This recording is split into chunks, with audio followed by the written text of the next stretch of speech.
viva Iaiá, viva Nossa Senhora, cativeiro se acabou. Ê, nega véia! Cadê o café? Nossa senhora, a pandemia me deixou pandêmico. A fé é a importância. Sem a fé, eu não estaria aqui.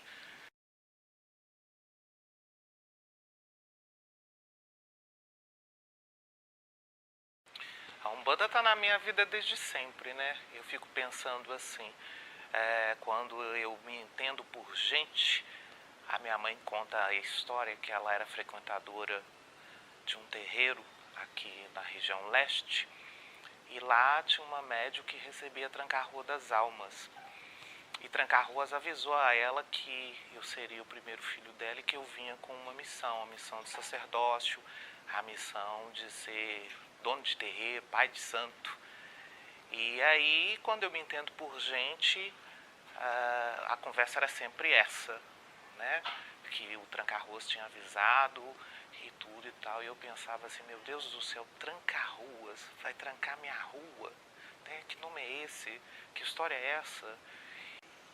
Porque a Umbanda está na minha família desde sempre, né? Meus bisavós eram rezadeiros, meus avós eram rezadeiros, benziam crianças, benziam adultos com ramos. Então a Umbanda desde sempre está arraigado na minha família. Eu só sou mais um aqui, né? No cumprimento da missão. E aí Titião era o gestor da época, né? O dono do terreiro da época, terreiro esse que também era no mesmo terreno nosso, porém era uma outra casa, e que ele fez parte muito grande do meu desenvolvimento espiritual, do meu entendimento, né? E aí Titião recebia muitas pessoas, era uma casa com uma assistência muito grande, casa no fundo do quintal, porque naquela época ainda existia, né, aquela coisa de umbanda de fundo de quintal, umbanda pezão de cover, aquela coisa antiga. E eu me lembro que naquela época existia filas imensas, pessoas com vários tipos de doença, e os espíritos que geriam aquela casa eram muito espíritos de cura. E ele tinha uma mão imensa, muito boa para cura. E eu ficava muito assustado com aquilo tudo. E que me ajudou muito no entendimento. Hoje eu tenho essa noção. Mas naquela época eu era muito novo. E aí as falas da minha mãe dizendo que o Tranca-Rua das Almas tinha dito que eu viria, que eu ia ser o filho homem, o primogênito dela, que eu vinha com missão, que eu vinha como missionário, como zelador de uma casa. E eu ficava pensando, não, mas espera aí, eu preciso descobrir as outras religiões para eu saber de fato qual é a minha religião. Eu não me sentia dentro da Umbanda. E aí comecei aí, eu tinha uma tia que ela era evangélica, Deus já a levou. E essa tia era evangélica e começou a me levar para a igreja, porque eu quis ir também. E aí eu me encontrei dentro da igreja. Eu encontrei a palavra de Deus, a palavra de Cristo, tocou o meu coração e eu entendi que era ali o meu lugar. Então todos os domingos eu ia ao culto de jovens e era muito bom. E hoje eu vejo tanto que isso foi de suma importância, porque lá eu conheci a palavra de Deus. E a palavra de Deus é simples em todas as religiões. E é essa palavra que me trouxe para a Umbanda, o amor. Porque sem ele eu não conseguiria fazer. Gerir uma casa, receber pessoas, não é fácil. E com o amor se torna muito mais tranquilo. Então a Umbanda desde sempre está na minha religião, está na minha família, e sempre esteve dentro de mim. Dizer, você veio pelo amor? Não. Eu aprendi a amar dentro da religião, eu aprendi a amar dentro da casa. Ela não era a minha religião, hoje eu não vivo sem ela. A casa do Divino Espírito Santo, quando eu paro no meu pensamento de pensar dela, ela sempre existiu, né? começar, o nome é Divino Espírito Santo. Não tinha nome melhor. Bom, aí diante dessas todas as dificuldades, né, porque transita uma grande dificuldade do meu entendimento, da minha aceitação, aí eu cresço, eu fico entre criança e adulto, eu fico muito mais confuso, e aí começo a descobrir a vida, né? Começo a trabalhar, começo a estudar numa escola que era próximo de várias coisas, de vários ambientes interessantes daquela época, né? E aí se dificulta muito mais. As giras na casa do Titião, casa essa que chamava Casa do Divino, ela era segundas, quartas e sextas. E você imagina, a pessoa, naquela época, 14, 15 anos, eu acho que era isso, ou 16, descobrindo a vida, descobrindo, né, que existia um outro mundo. Eu pensava, sexta-feira eu ir para casa na macumba, né? Que era assim que a gente chamava naquela época. Eu ir pra macumba em plena sexta-feira. Não, peraí, eu vou tomar uma cerveja com os meus amigos depois da escola, né? Eu vou escutar uma música, uma Legião Urbana que tocava num bar chamado Onhas do Jequi, próximo à minha escola, e não vinha. Então, um belo dia eu cheguei, o Exu ainda estava em terra, Exu chamado Sete Encruzilhadas, que pegava a cabeça do meu tio, que era o Exu gestor da casa naquela época, e ele disse para mim, olha macho, porque naquela época era macho, égua, hoje chama a gente de senhor, chama a gente de nome, né, as evoluções vão acontecendo, mas naquela época se chamava assim, olha macho, eu estou te avisando, você é missionário, você tem uma missão conosco, aqui não vai ser para sempre, e apontou aqui para o meu espaço, tá vendo ali? Ali vai ser o seu castelo, e aqui é o momento do senhor aprender. Eu te digo que, mais uma vez, não deixe de vir, a sua missão é conosco a segunda, quarta e sexta. Eu falei, morria de medo, né, porque eu já tinha tido passagens de demonstração, porque eu não acreditava, até que o Espírito pegou em mim. Então, eu falei, tá, passa uma semana, tô eu lá de novo na sexta-feira, depois da escola, no Unhas do Jequi. E ele havia falado, eu vou te buscar se você não vier. Eu fiquei pensando, vai me buscar? Como que ele vai me buscar? Tô lá tomando a minha cerveja com os meus amigos, eu fui sentindo saindo do meu corpo. Quando eu acordo, eu estava na porta do terreiro dele. E o Exu lá. Eu te avisei. Macho, não deixa de vir e tudo. E ainda assim, né? Menino teimoso, continuei indo. E isso foram umas 3 vezes. Na terceira, eu entendi que a religião não era brincadeira, que eu não tinha noção de nada. Eu não lembrava de absolutamente nada, eu só lembrava que eu estava no ambiente tomando cerveja com os meus amigos e de repente eu estava no terreiro. E com um agravante, na terceira vez os meus amigos já não queriam nem mais tomar cerveja comigo. Que eu mudava a voz, eu mudava tudo e eles morrendo de medo sem entender o que estava acontecendo. E aí eu falei, vou estudar essa religião, porque a coisa é séria. E eu fui vendo os atendimentos, eu fui vendo a transformação na área da saúde, né? As pessoas recebendo as suas graças, sendo curadas, e aquilo tudo foi me tomando. Além da minha passagem, né, na igreja, e que foi de grande valia de trazer a palavra de Deus dentro de mim. E com isso eu fui, quando eu assustei, eu já estava no toco, recebendo o Preto Velho, né, o Preto Velho me tomando, já participando da corrente mediúnica daquela casa, depois de ter por muito tempo cambonado, que é de suma importância o médium, né, de Umbanda ser cambono, entender o que as entidades precisam, entender o que é o trabalho, trabalhar acordado, né, para que a gente possa de fato nos entregar de corpo e alma para que um espírito de luz possa vir cumprir a sua missão, porque eles também são missionários, né? A missão deles para conosco e nossa com eles. E é de suma importância esse momento, esse trânsito, esse caminho enquanto cambono. Cambono é aquele que auxilia as entidades.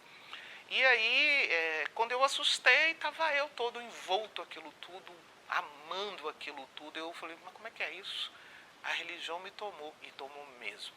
Então, assim começa a minha trajetória, depois de vários percalços, né? Temando, a entidade falando para eu não ir nos ambientes, eu indo, tendo manifestação em ambientes não propícios a isso e sendo evangelizado, sendo desenvolvido no entendimento interno. Foi assim que começou a minha religião, foi assim que eu entrei na Umbanda.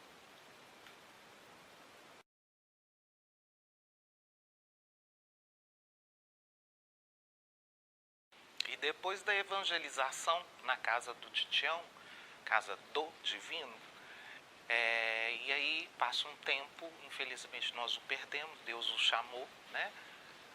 E ele faleceu, ficamos aí uns 2 anos sem a atuação da religião dentro do nosso terreiro.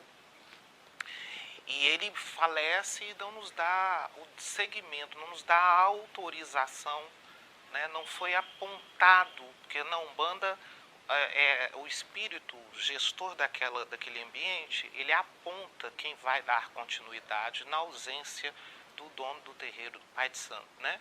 E não foi feito isso. Então, nós não tínhamos autorização de continuarmos dentro da casa do Titião, né, no terreiro dele.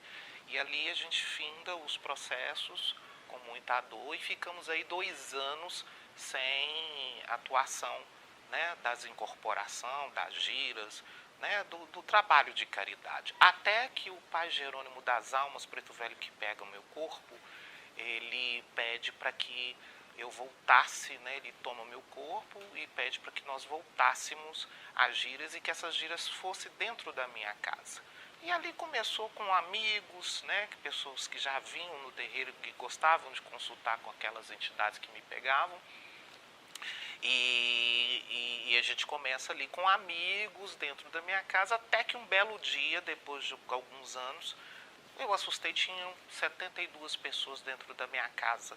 E aí Pai Jerônimo deixa o recado dizendo que a partir da todas as segundas que nós fazíamos e que na próxima segunda-feira o encontro tinha que ser debaixo da mangueira essa que é centenária aqui em casa, dada para meu pai Oxóssi, plantada pelo meu avô, mãe de minha mãe, para a minha glória, né? para minha graça. E aí a gente começa então a fazer as giras debaixo dessa mangueira. Passa-se alguns encontros, ele deixa um novo recado dizendo que o próximo encontro eu estaria recebendo os meus primeiros filhos.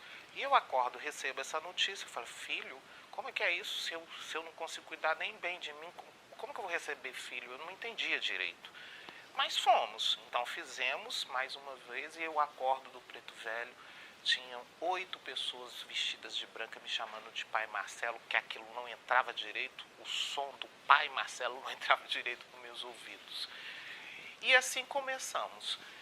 E aí o Pai Jerônimo pedindo para que nós construíssemos, né, a estrutura por causa de chuva, de tempo, né, e eu protelando, não querendo assumir a missão que já estava dentro de mim, eu já sabia desde sempre. E protelei o máximo que pude, até que um dia deu uma chuva muito forte. E eu acordo, ainda era chão, era puro barro. Os pretos velhos continuaram atendendo as pessoas, debaixo de chuva, e foi relatado que choveu muito. E onde eles estavam, as velas não se apagaram e que eles continuaram atendendo. Eu tomei um susto ao ver as velas acesas. Parece que tinha passado um tufão dentro da minha casa de tanta lama até de joelho. Eu falei, eu não posso fazer isso, nem comigo, nem com aquelas pessoas que já estavam me seguindo. E foi a hora que eu entendi que eu tinha já seguidores, já existiam 4 médios trabalhando naquela corrente debaixo da mangueira. E ali eu abro, né, o meu coração e permito a construção. Foi eu dizer isso para mim mesmo. Quando eu assustei, a casa do Divino estava construída, estrutura, né? Porque a casa já existe antes de mim. Eu costumo dizer que eu morro, a casa fica, porque ela é viva, né? É obra de Deus. Então, a estrutura se faz.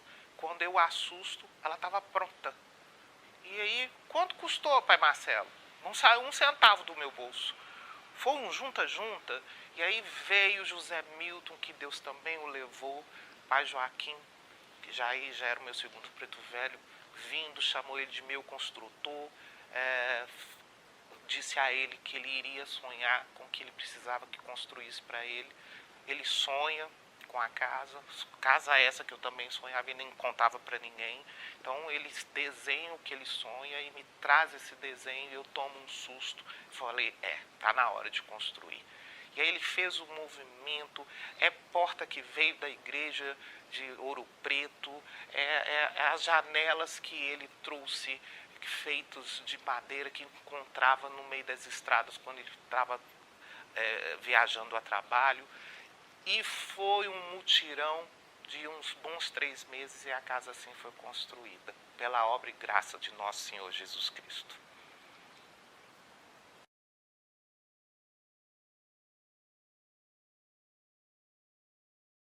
A caridade começa quando você abre, eu costumo dizer, o meu portão verde para receber os meus filhos, para receber a consulência, para dar os passes, para fazermos as nossas giras com os nossos grandiosos pretos velhos, gira essa que traz um movimento imenso mensal para essa casa. Caridade é quando se doa sem esperar nada em troca. Caridade é abrirmos os nossos portões verdes, não só para os filhos, não só para a caridade, para a consulência, mas também levarmos a nossa religião para fora. Como é que é isso, pai Marcelo? Fazermos o melhor, fazermos o social, levarmos a palavra de Deus para as pessoas do lado de fora, levarmos o agasalho. Agora mesmo nós estamos fazendo aí Casa do Divino em movimento nesse momento Covid, né? Momento tão estranho e inesperado para todos nós, que tem aí uma leitura imensa, inclusive espiritual, né? De buscarmos dentro de nós mesmos a palavra de Deus, a fé e a esperança em dias melhores, né? Em oração, em oração, em oração, né? Esse é o maior cuidado que a gente precisa ter, para não nos desfocarmos do sagrado. E esse sagrado tem que ir em ação para o lado de fora. Fazermos o bem sem olhar a quem. A caridade ela tem que sair portão afora. Essa é a casa do divino que eu planto, que eu acredito. Fácil não é, porque nós fazemos com os nossos próprios braços. Casa essa que é mantida por nós, filhos dela, porque eu também sou filho da casa. Como eu disse, a casa é maior do que eu. Ela é uma mãe. Mãe essa que recebe a todos. Então essa casa ela é mantida por nós e vamos fazendo movimento, vamos acreditando, vamos sendo olhados e assistidos pelo que nos rege, e o movimento é esse, né? Se você tem um pacote de arroz, que você tem dois dentro da sua casa, bateu na sua porta, você pode dar um D. Essa é a caridade, essa é a casa do divino, e sou eu. Me faz diferente? Não, não me faz diferente. Eu acho que isso é o que todos nós deveríamos ser, né? E fazer enquanto filhos de Deus.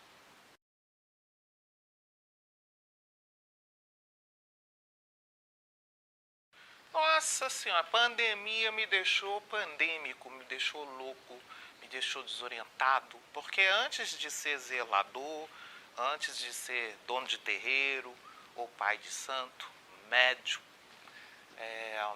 missionário, eu sou humano. E o humano pirou, porque para todos foi muito difícil. E então, quando eu estou no meu trabalho em dia 18 de março de 2020 e o meu gestor, o meu diretor diz assim, olha, você já pode ir embora para casa, porque de fato tudo isso que nós estamos já divulgando já chegou no Brasil e já tem um caso em Minas. Então você tem uma mãe já de idade e você também é hipertenso, então a partir de hoje o seu trabalho é em casa. E eu vim para casa assustadíssimo com aquilo, acreditando que seria alguns meses, né? Porque eu sou uma pessoa de fé. E eu acreditei que seria alguns meses, e esses meses passaram, a gente preso, tendo que fechar, né, os nossos encontros, casa essa que tem um trânsito muito grande de pessoas. Então, em seguida, eu também fechei os nossos encontros aqui, sejam eles por consulência, sejam eles pelos filhos da casa. E passou-se um ano. E aí eu fiquei pensando como que seria isso, né? Eu tive que reaprender a dar consultas, a falar, dar orientações, Marcelo, né? Por WhatsApp, por Facebook, por redes sociais, tentando ajudar e auxiliar as pessoas com as ferramentas que a gente tinha. E a minha dificuldade foi imensa, porque eu venho de uma Umbanda Pet Cove, né? A nossa religião é muito de gente, é muito presencial, é muito de tato. Como é que era isso, né? Eu ter que estar falando com as pessoas à distância. Então foi muito difícil também nesse quesito. Foi e ainda é difícil, né? A história do distanciamento, a história de não poder receber. Como que se faz, né? Uma religião tão presencial sem as pessoas. Aí naquele ano, né, de 2020, nós temos aqui na casa alguns encontros, e um deles é a festa dos Pretos Velhos, em 13 de maio, e aí chegou o primeiro 13 de maio. E eu fui fazer as comidas, porque a nossa religião é muito arraigada com grão, né? Tudo se faz em volta a uma mesa cheia de comida. E aí eu fui fazer as comidas, né, dos Pretos Velhos, a mesa dos Pretos Velhos, para agradar senhores esses que são a nossa hierarquia espiritual dentro da Umbanda. E eu fiz como se eu fizesse para muita gente. Então, quando eu termino de fazer a comida, eu vi aquele mundo de panela, eu falei, que loucura, meu Deus, eu esqueci. E aí vamos fazer com apenas 7 médios distanciados, e quando acaba, eu abro os meus olhos, a incorporação termina, e eu tomo um susto quando eu vejo minha casa vazia, casa essa que nunca esteve assim. Então foi muito difícil, mas eu acredito em dias melhores, eu acredito na força do sagrado, e eu tenho fé e esperança em dias melhores, em comunhão com Deus, em esperança, em fé, em cuidado. Essa é uma doença para todos nós, independe de religião, né? Doença essa, as nossas divindades aqui diz que é uma doença para todos, e que existe um trânsito tão imenso atrás disso que os nossos olhos não conseguem enxergar, são palavras deles. Então, quando eu escuto esses recados, me faz pensar mais do que nunca tomarmos cuidados, termos esperança, termos fé em nosso Senhor Jesus Cristo, né? É claro que a leitura é imensa, inclusive espiritual, mas se cada um de nós fizermos a nossa parte, porque a vacina já está aí, eu tenho fé que nós possamos nos encontrarmos, fazermos religião, fazermos umbanda e falar da palavra de Deus.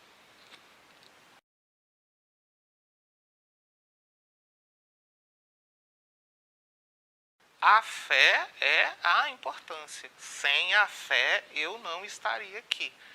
Você imagina, o nosso gongá, ele é feito de imagens para apenas nos lembrarmos o porquê que estamos aqui.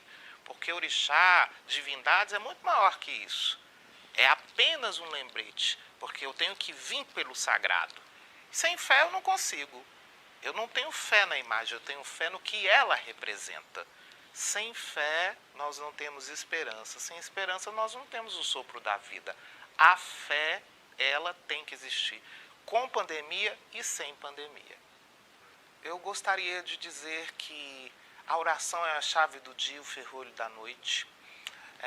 Um homem sem fé é um homem que não consegue chegar a Deus.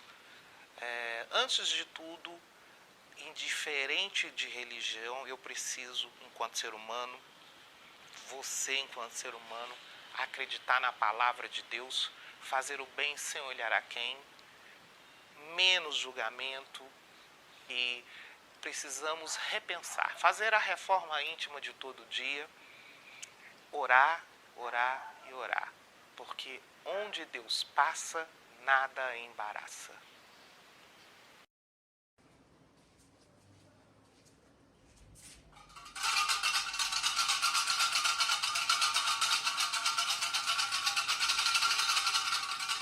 Louvado seja o nome de nosso Senhor Jesus Cristo, para sempre seja louvado. Louvado sejam as três pessoas da Santíssima Trindade, para sempre seja louvado. Em nome de Deus Pai, de Deus Filho e de Deus Espírito Santo.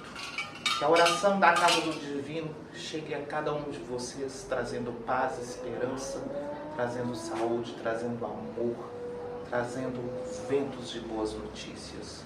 Curvo diante a força, dobro diante a luz, ó força poderosa do mundo. Enviai uma centelha até esses pequenos que somos prostrados aos vossos pés. Afastai de nós as vibrações malignas, as palavras que ferem, os olhares que aniquilam, os pés que perseguem e os desejos que nos maltratam de longe, ó Todo-Poderoso. Abri para nós a senda do bem, a estrada do amor, com a vossa força e a vossa luz, que assim seja. Que a força dos pretos velhos, que a força dos caboclos, que a força dos herês, que a força dos boiadeiros, dos baianos, que a força de toda a falange de Umbanda chegue a cada um de vocês, trazendo o encantamento da vida, a paz de nosso Senhor Jesus Cristo. E que Exu, que é guardião, abra o caminho de cada um, não deixando faltar o pão de cada dia, não deixando faltar o emprego, não deixando faltar a saúde para ir e vir, para que dias melhores todos tenhamos, com fé e esperança. Laroie Mojubá. E que meu Pai Oxóssi traga mesa farta para todos vocês. Saravá, fiquem com Deus e Nossa Senhora.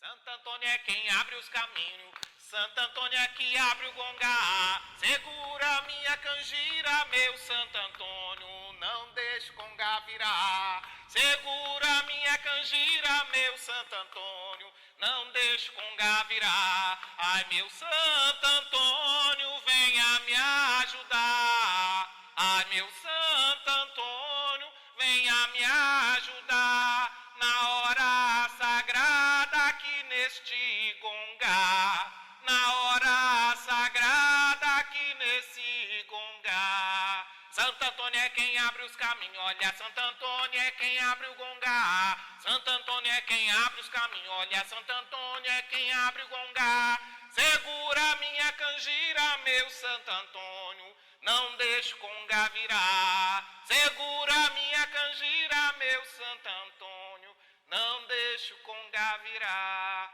Santo Antônio é quem abre os caminhos, Santo Antônio é que abre o gongá. Segura minha canjira, meu Santo Antônio, não deixe o gongá virar. Segura minha canjira, meu Santo Antônio, não deixe o gongá virar. Ai, meu Santo Antônio, venha me ajudar. Ai, meu Santo Antônio, venha me ajudar na hora sagrada aqui neste gongá, na hora sagrada aqui nesse gongá. Santo Antônio é quem abre os caminhos, olha, Santo Antônio é quem abre o gongá. Santo Antônio é quem abre os caminhos, olha, Santo Antônio é quem abre o gongá.